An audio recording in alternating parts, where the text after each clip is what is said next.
quero que você abra o seu exemplar da Bíblia, primeira carta paulina aos cristãos de Coríntios, primeira carta aos Coríntios, capítulo 10, e nós vamos pontuar versículo 1 ao versículo de número 10, mais ou menos, do 1 ao 10, 1 ao 13, tá bom?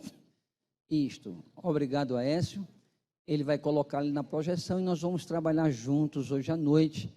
Eu quero e preciso ser bem didático para que a igreja venha não somente aprender, mas apreender aquilo que é necessidade básica para nossas vidas em termos da palavra. Vamos ler? 1 Coríntios, capítulo de número 10. A gente vai ler aqui no telão, porque são muitas versões, né? Essa aqui é a versão corrigida, amém? E nós vamos ler. Ora, irmãos, não quero que ignoreis que nossos pais estiveram todos debaixo da nuvem e todos passaram pelo mar. Versículo 2. Vamos toda a igreja ler? Vamos todos? 1, 2, 3, vai. E todos foram batizados em Moisés, na nuvem e no mar. Versículo 3, vamos. E todos comeram do mesmo manjar espiritual. 4. E beberam todos de uma mesma bebida espiritual, porque bebiam a pedra espiritual que os seguia, e a pedra era Cristo. Mas Deus não se agradou da maior parte deles, pelos que foram prostrados no deserto. Versículo 6. E estas coisas foram-nos feitas em figura, para que não cobicemos as coisas mais, como eles cobiçaram. Versículo 7, não vos façais, pois, idólatras, como alguns deles, conforme está escrito, o povo assentou-se a comer e a beber, e levantou-se para folgar. E não nos prostituamos, como alguns deles fizeram, e caíram num dia 23.000. E não tentemos a Cristo, como alguns deles também tentaram e pereceram pelas serpentes. Versículo 10. Até aí. E pereceram pelo destruidor. Tá bom? Para a gente ganhar tempo. Curva sua cabeça, vamos orar. Pai, eu quero te dar graças pelo privilégio que tu nos dá. Nos confere e nos concede de estarmos na tua casa. Desta feita, meditarmos na tua palavra, Senhor. Muito obrigado, porque a tua palavra, ela é espelho para que possamos contemplar a maneira e a forma que nos encontramos. Eu peço-te, ó Deus, a unção do teu Espírito, para ministrar, Senhor, a tua palavra na noite desse dia, e que esta palavra, Senhor, alcance a minha vida, alcance a vida da igreja, não somente a multidão que aqui se encontra, mas também aqueles que nos assistem através da mídia, através da internet. Muito obrigado, Senhor, que o Senhor também os alcance com o seu poder e sua graça. É isso que nós te pedimos em nome de Jesus. Amém? Os irmãos, tomem assento em seus lugares. Queridos, olha só. Nós vamos passar algumas semanas, não sei quantas, 10, 20, não sei. Nós vamos passar algumas semanas ministrando neste mesmo texto, primeira carta aos Coríntios, capítulo 10, nós pontuamos versículo 1 ao 10, versículo 1 ao 13. Então, nós vamos entender esta carta. Nós estamos em um culto da conquista, e o tema que nós estamos dando a esta série de ministrações que iremos fazer, estamos começando hoje, nós vamos dar o tema é o seguinte, é uma indagação, é uma pergunta, e a pergunta é a seguinte: o que frustra a conquista de uma vida frutífera em Deus? Olha lá, é uma pergunta. O que é que frustra? O que é que frustra a nossa conquista ou a conquista de muitos dos cristãos de uma vida frutífera em Deus, não uma vida frutífera apenas para os outros, mas uma vida frutífera também para si mesmo. O que é que frustra? Eu fiz algumas perguntas hoje, eu atendi mais ou menos, eu acho que já eram umas 17 alguma coisa, que eu estava começando a escrever algumas coisas como introdução para a gente entender essa carta paulina, e Deus me fez fazer algumas perguntas.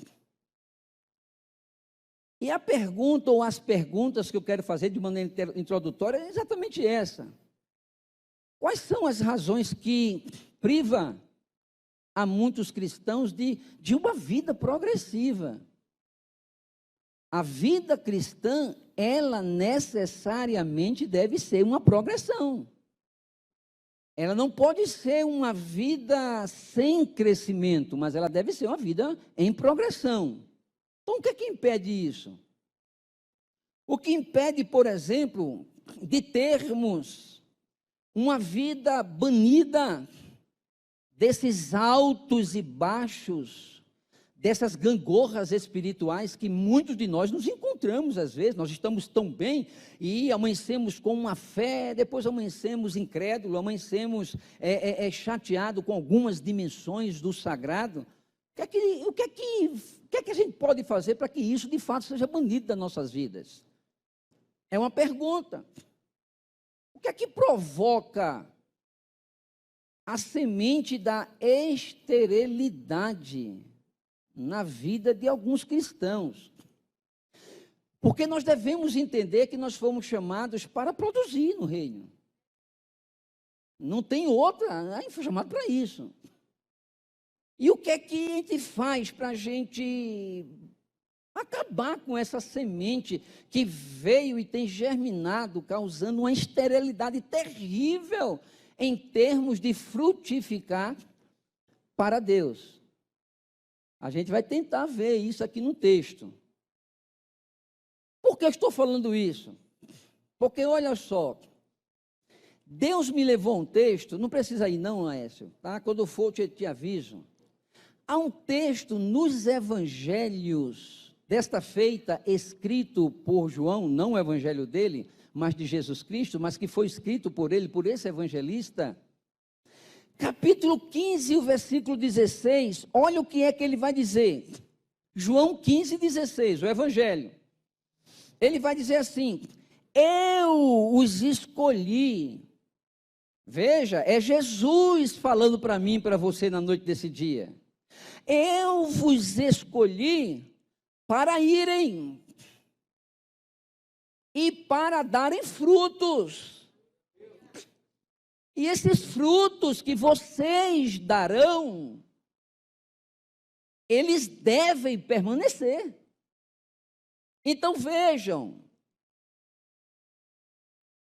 alguém pode dizer: não, pastor, mas eu dou fruto.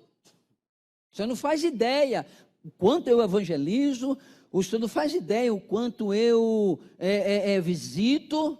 Imagina o pastor Dário, você não faz ideia, eu prego domingo, eu prego terça, eu prego em conferências que me convidam. Não, eu dou fruto. Mas quando Deus me deu esse texto aqui, para que eu coadunasse, para que eu juntasse a esta visão textual, eu me fiz uma pergunta: será que é isso mesmo que está dizendo o texto de João, que é para dar fruto e esse fruto permaneça? Será que é somente isto? Pregar, cantar, visitar, será que é isto mesmo? Aí Deus me levou para um outro texto. Aécio, vê se dá para colocar aí Mateus capítulo 7, na minha versão, tá? Revista corrigida. Coloca Mateus capítulo 7, nós vamos ler versículo 22. Mateus 7, 22. Eu quero que você leia comigo. Por quê? Porque quanto mais você visualiza aqui, você lê, mais você memoriza aquilo que Deus está falando conosco. Mateus capítulo 7, 22. Vamos ler? Vamos ler? 1, 2, 3, vai.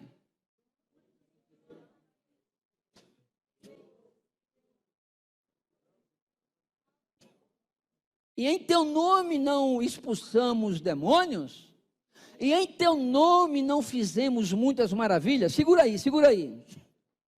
Você percebe que muitas vezes a gente acha que uma vida frutífera é isso. A gente acha que uma vida frutífera é estar aqui no altar e pregando. Mas a gente percebe pelo texto que isto é um equívoco. Coloca aí o 23, Aécio, por gentileza. Lê o 23, toda igreja. 1, 2, 3, vai.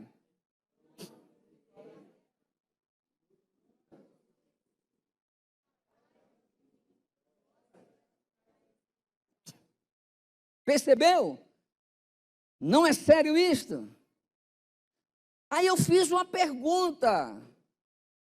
Eu fiz uma pergunta ao texto de João 15:16. Eu disse, Senhor, então o que é isso que o Senhor está dizendo, que o Senhor nos escolheu? Para que a gente desse e que esse fruto permaneça. O que significa isso? Aí Deus falou ao meu coração que eu e você, ou como igreja, nós tenhamos uma vida, ouça isto, antes de qualquer coisa, nós temos que ter uma vida caracterizada pelo fruto do Espírito. Antes de qualquer coisa, eu preciso ter uma vida caracterizada. As pessoas, quando olharem para o Dário, elas precisam enxergar fruto do Espírito. Antes de qualquer coisa. Por quê, pastor? Porque depois que a minha vida estiver caracterizada pelo fruto do Espírito, eu estou apto a lançar essa semente sobre a vida de quem quer que seja. Por quê? Porque não há condições. Porque a gente só gera aquilo que a gente é. Há um texto na Bíblia que Paulo diz assim, cuidado, para que você não seja desaprovado pelas suas próprias palavras. Imagina o que é isso, eu pregando aqui, e eu falando uma série de coisas, aí um dia você me encontra lá nas esquinas da vida, e a minha procedência não tem nada a ver com aquilo que eu prego. Se eu não tiver cuidado, a Bíblia diz assim, ai daqueles que trazem escândalos para os meus pequeninos. Então veja, aquilo que Paulo está trazendo para nós nesse texto, na primeira carta aos Coríntios, capítulo 10, e o versos 1 até o verso 13, é muito sério. Eu quero voltar com você no texto.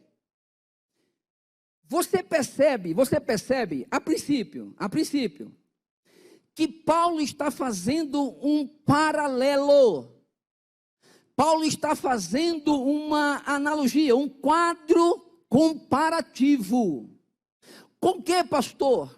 Ele está comparando a uma turma que estava lá no Egito, os judeus que saíram do Egito, que estão agora no deserto, e ele está fazendo uma comparação com a igreja, que está nesta terra, mas aguardando os céus.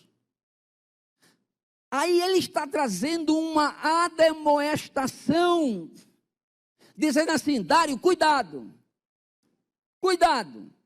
para que você não haja como eles agiram. Por quê? Porque muitos deles tornaram-se idólatras. É uma palavra séria, mas Paulo está corrigindo uma igreja que estava necessitando ouvir. Uma igreja que tinha separação, uma igreja que tinha partidarismo, uma igreja que tinha dissensões, guerras. Aí Paulo está dizendo, cuidado por causa dessas mesmas coisas, muitos caíram no deserto. Por causa dessas coisas, muitos foram picados por serpente. Nós temos que ter cuidado. Aí o que é que Paulo está trazendo como advertência para mim e para você? É que nós fomos chamados para dar frutos. Nós fomos chamados para sermos cheios do Espírito Santo de Deus. nós fomos chamados para darmos fruto, e o fruto do Espírito, e ouça o que eu vou dizer, o fruto do Espírito não é um trabalho do Espírito Santo de Deus em mim, mas é um trabalho de Dário em Dário. Isso aqui é fruto. Então, o que é que Paulo está trazendo para a gente? Ele está mostrando para a gente como é que a gente pode ter uma vida frutífera. Como é que a gente pode? Eu fico imaginando o que não é uma igreja de pessoas que se amam. Eu fico imaginando o que é uma igreja que não tem problemas de invejas. É isso que Paulo está falando. É isso que Paulo está trazendo. Ele está dizendo: eu preciso que você tenha uma vida frutífera em Deus. Quantos entenderam? Eu estou explicando introdutoriamente para que você saiba o que é que a carta está dizendo. Para que você tenha noção o que é que Paulo está falando aqui. Então Paulo está dizendo assim: olha, eu preciso que vocês entendam que vida frutífera é uma vida cheia do Espírito. Vida frutífera não é uma vida que prega, mas também é. Por quê, pastor? Porque a ideia aqui do texto é: tenha uma vida frutífera, começando por você, Dário. Por você. Então eu tenho que ter uma vida frutífera. Se eu tiver, eu vou poder estender esta vida a outrem. Porque essa é a ideia do texto. Então, em primeiro lugar, vamos analisar o texto paulino.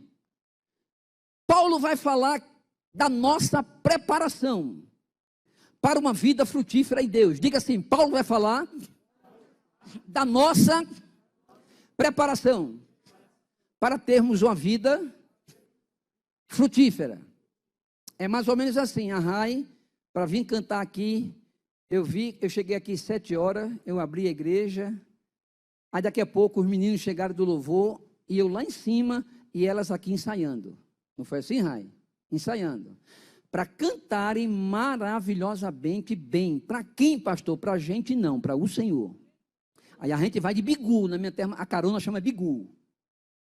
Mas elas vieram para adorar a Deus, mas se prepararam. O pastor Dário, para trazer o estudo, ele se preparou. Não é chegar assim, pá, não. Nada de improviso, me preparei. Eu estudei, eu pesquisei, eu tenho uma enciclopédia lá na minha casa, versículo por versículo, eu fui olhar. Eu tenho um livro do grego, eu fui ver o sentido do texto, eu me preparei. Escrevi todinho, aí hoje eu fui passar para o computador. Mas escrevi antes. Então a preparação que Paulo está dizendo é, para ir para o céu, para ter uma vida frutífera, nós precisamos nos preparar. Diga assim: eu preciso me preparar. Aécio, volta lá o texto. 1 Coríntios 10, vamos ler versículo 1 a 4, vamos ler toda a igreja, vamos ler, eu quero que você leia. Irmãos, eu não tenho pressa de passar, não, devagar, com calma, didaticamente, deu para entender? Deu para entender? Porque eu quero que você aprenda, porque a igreja, quando absorve verdades da palavra, vem cão, não, pode vir. A igreja fica forte. 1 Coríntios capítulo 1, versículo 10, capítulo 10, versículo 1, vamos lá? Ora, irmãos, não quero que ignoreis que nossos pais estiveram todos debaixo da nuvem, e todos passaram pelo mar. Versículo 2, e todos foram batizados em Moisés na nuvem e no mar. Versículo 3, e todos comeram de um mesmo manjar. O versículo 4, toda a igreja lê aí.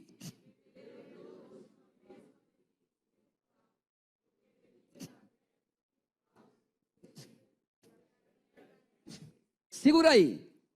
Olha que coisa séria. Presta bem atenção. Paulo está dizendo que eles estavam na igreja. Eles cantavam, eles pregavam, eles estavam debaixo de uma cobertura espiritual, comiam manjar. Manjar. Aqui, manjar. Então eles estão na igreja. Estão. Agora veja só o versículo 5. Aécio, coloca aí o versículo 5, logo depois desse 4 aí, coloca. Isso, Aécio. Coloca o dedão aí, Inter, versículo 5. Leiam todos vocês. 1, 2, 3, vai.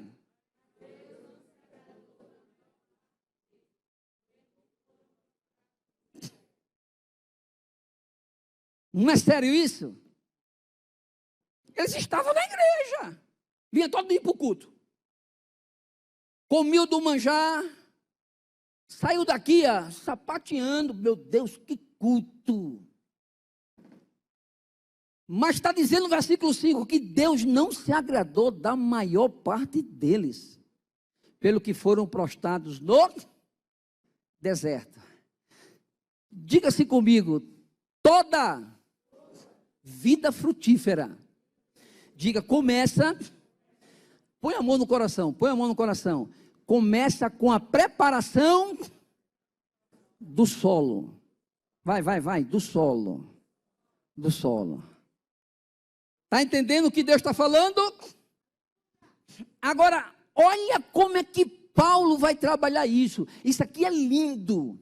Olha como é que Paulo vai trabalhar essa preparação do solo.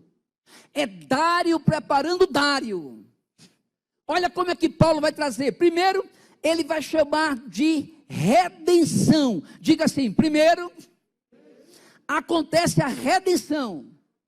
Vê se não é isso. Volta para o versículo 2. Volta para o versículo 2, Aécio. Aécio, volta para o versículo 2. Versículo 2, vai lá.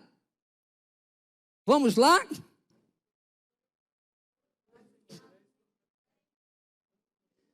E no mar. Então, olha só. Ele está chamando de batismo, dando como indicativo da redenção. O que é uma redenção, pastor? É a compra de volta. A redenção aconteceu com o sangue de Cristo. Ele morreu e nos redimiu. Agora eu preciso entender, porque ele está chamando lá de batismo no mar. Não é batismo no mar? Foram batizados na nuvem e no... Vamos entender o que é batismo no mar? Anote aí. Batismo no mar significa rompimento com a velha vida. Repita comigo. Redenção. Batismo no mar significa rompimento com a velha vida. Aécio, coloca aí Romanos capítulo 6 e o versículo 3 e 4. Aqui são textos paralelos. Romano é a carta também de Paulo. Paulo nunca escreveu uma carta aos romanos, nunca. Quem diz isso não conhece Bíblia. Paulo escreveu uma carta aos cristãos de Roma. Amém? Então essa carta paulina aqui é aos crentes. Olha lá, Romanos, capítulo de número 6. Versos 3 e 4. Vamos trabalhar junto aí. É só tu hoje. Vamos lá. Romanos 6, 3 e 4. Vamos ler? 3 e o versículo 4. Passa lá. 3 e o 4. Isto. Todos nós, vamos lá? 1, 2, 3, vai.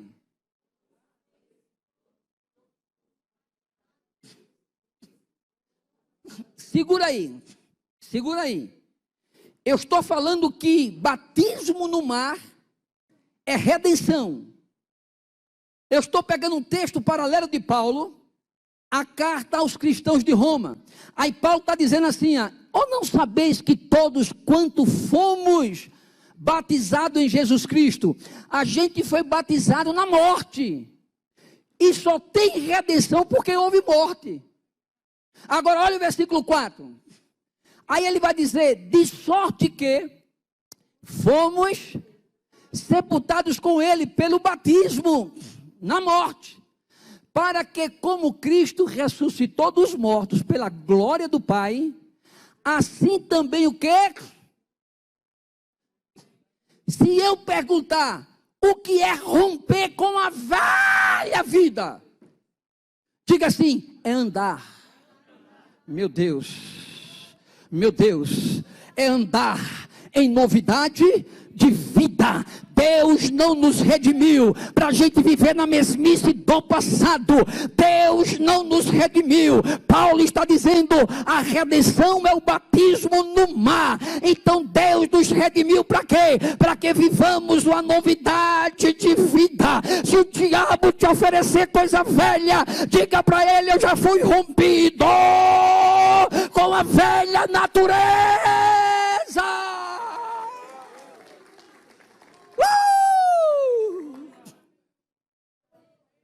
Se não tem vida nova em Deus, é porque não houve o batismo no mar, é porque não houve redenção, é porque não está compreendendo aquilo que Deus está trabalhando. A gente tem que romper.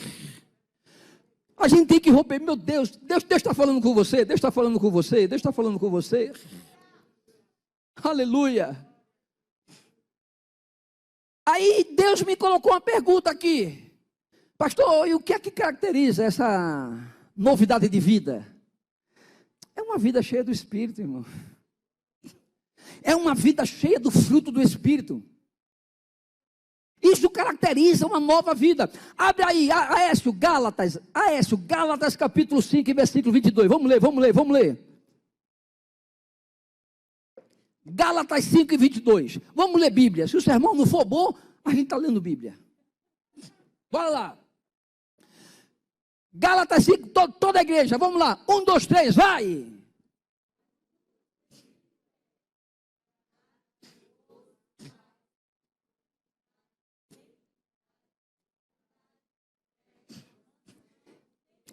Segura aí. Olha só. O que caracteriza uma vida em Deus, com novidade de vida, é isto aí.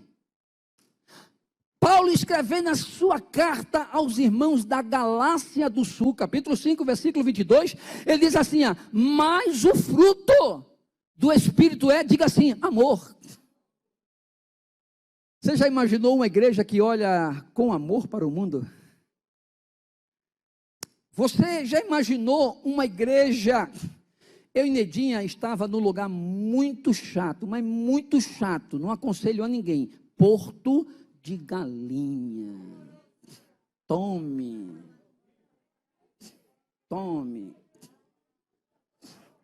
Aí estava eu e Nedinha lá, né? Aí o rapaz disse assim, o guarda-sol, se você não consumir nada, você paga 60. Eu digo, é mesmo?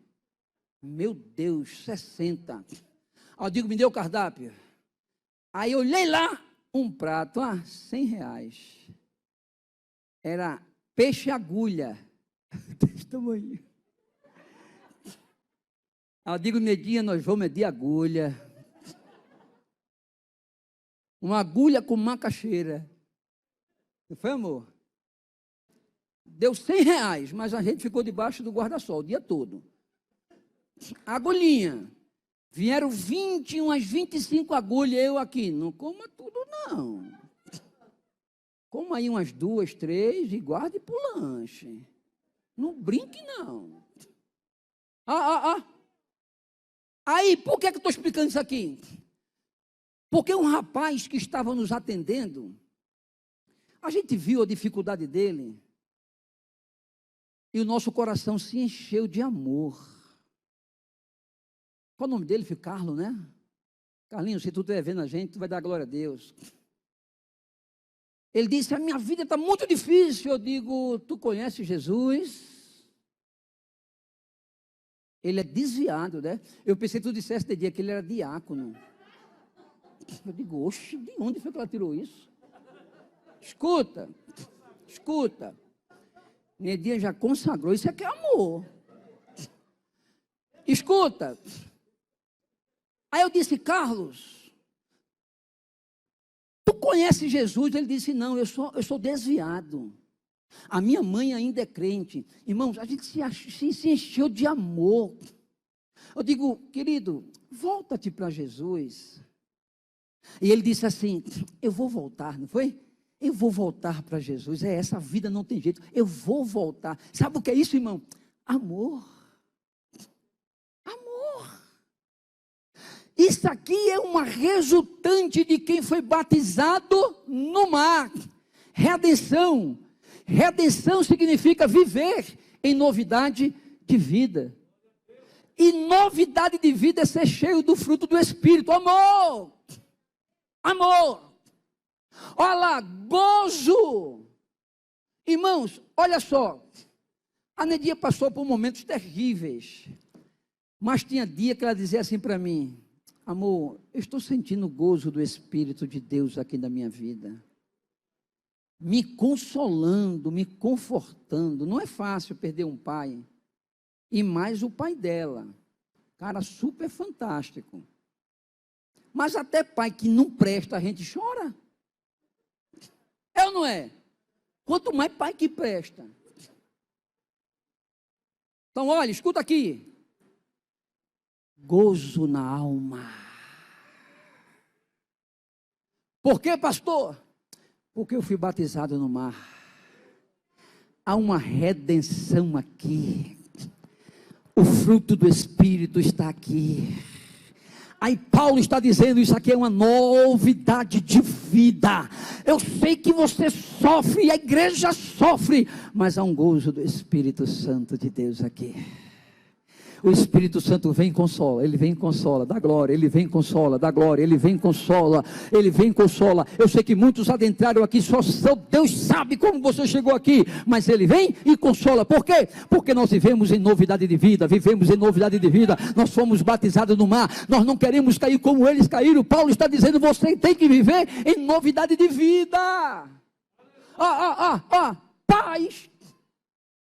Paz. Lá na igreja primitiva, ele vivia a pax, né? Que era a paz da época, era a paz pregada pelos romanos. Aí os cristãos diziam assim, não, a nossa paz não é essa, mas é uma paz, se tu não der glória, misericórdia, mas é uma paz que excede todo o entendimento. Deus coloca paz na tua vida aqui nessa noite. Pastor, você não sabe o que eu estou passando, pastor, crise financeira, crises conjugais, crise. Aí Deus está dizendo, você foi batizado no mar. Você foi batizado no mar. Há uma redenção que grita, viva em novidade de vida, produza o fruto do Espírito, paz. Há uma paz aqui. O mundo está desmoronando, mas há uma paz aqui. Olha o que é essa paz. Aécio, vê se nesse computador tem Salmo 46, meu filho. Veja aí para mim, veja aí. Salmo 46. Salmo 46, para que tu entenda. Vamos lá. Toda a igreja, vamos. 1, 2, 3, vai. Deus, socorro na angústia. Versículo 2. Pelo que não temeremos, ainda que a terra se mude, e ainda que os montes se transportem para o meio dos mares. Versículo 3. Ainda que as águas rujam e se perturbem, ainda que os montes, segura aí a essa do versículo 3, ainda que os montes se abalem pela sua. Irmãos, se eu dissesse para você que isso aqui é um tsunami, vocês veem dessa forma? Tu vê assim, Rai? Tsunami, arrebentando tudo, as águas rugindo, acabando, transportando um monte de um lado para o outro, caindo tudo. Vocês conseguem enxergar isso? Você consegue enxergar isso? Você percebe que vez por outra, nós estamos passando por tsunami na nossa história cristã. Vocês percebem que nós passamos por isto? Mas eu estou falando de paz. Paz como fruto do Espírito. Coloca aí o versículo de número 4. Coloca aí o versículo 4. Toda a igreja, vai.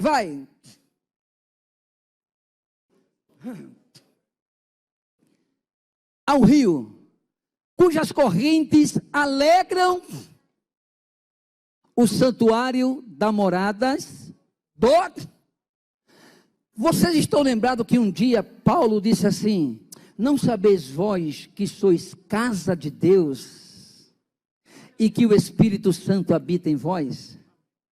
Quando o salmista escreveu isso, ele não tinha essa visão. Mas nós temos essa visão, qual, pastor? A coisa pode estar bagunçada, virando de cabeça para baixo, mas há um rio, cuja cidade, quem é essa cidade? Diga, sou eu. Diga, sou eu, sou eu, sou eu. Há um rio aí te alegrando, há um rio aí te alegrando, há um rio aí trazendo paz, há um rio trazendo paz, há um rio trazendo vitória, há um rio trazendo gozo. Esta é a vitória daqueles que foram batizados no mar, aqueles que receberam da parte de Deus a redenção com o sangue do Cordeiro de Deus. É Deus falando para você, tem paz aí. Amém? Se eu fosse você, eu não faltaria às terças-feiras, se eu fosse você, porque Deus vai falar poderosamente através desse texto. Eu só dei a introdução, mas Deus vai falar para a gente. Fique de pé.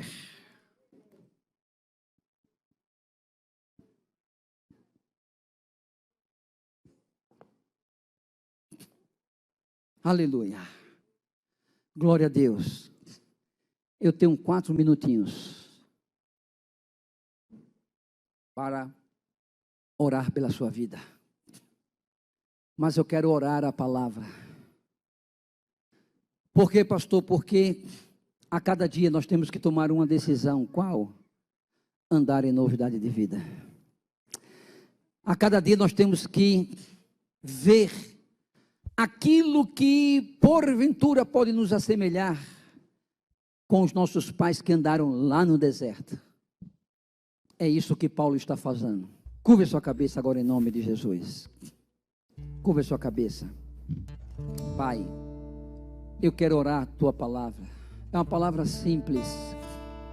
É uma palavra conhecida da tua igreja, mas é uma palavra fiel e verdadeira. É uma palavra, Senhor, que move os céus para nos abençoar e nos tirar de qualquer situação, Senhor, de engano. Nós queremos viver as tuas verdades para a glória do teu nome. Que a cada dia o teu Espírito nos convença desta verdade. Que a cada dia o teu Espírito fale conosco através desta palavra. Eu quero profetizar, Senhor, que o inferno não tem poder para sustentar teus filhos em casa. Nós viremos para o templo ouvir a tua voz. Para a glória do teu nome, eu quero abençoar a tua igreja, eu quero abençoar os teus filhos. Eu quero declarar que a tua paz reina sobre a vida deles, que o gozo do teu Espírito reina sobre a vida deles.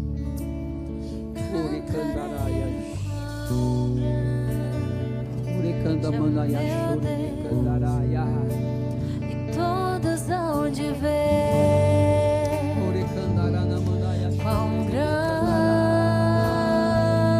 é o meu Deus. Oh, aleluia! Só adore a Deus. Quão grande é o meu Deus. Cantarei quão grande é o meu Deus. E todos hão de ver. Oh, aleluia! Quão grande é o meu Deus.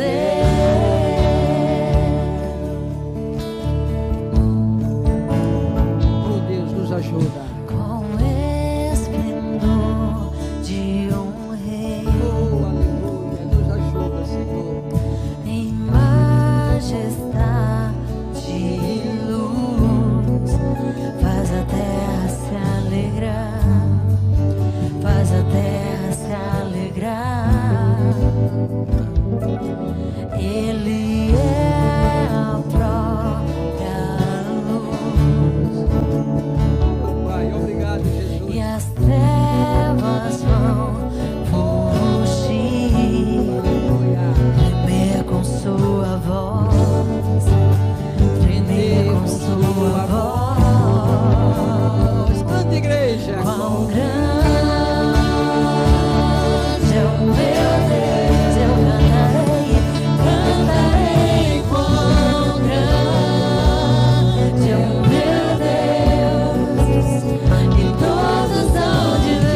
dizer com a sua mão. Diga assim comigo: quinta-feira tem mais. Aleluia. Que a graça de nosso Senhor e Salvador Jesus Cristo, o amor do nosso eterno Pai, a comunhão e a consolação do seu Santo Espírito seja com toda a igreja, não somente hoje, mas eternamente. E toda a igreja diz amém. Deus abençoe, querida, que nos visitou. Deus abençoe você em nome de Jesus.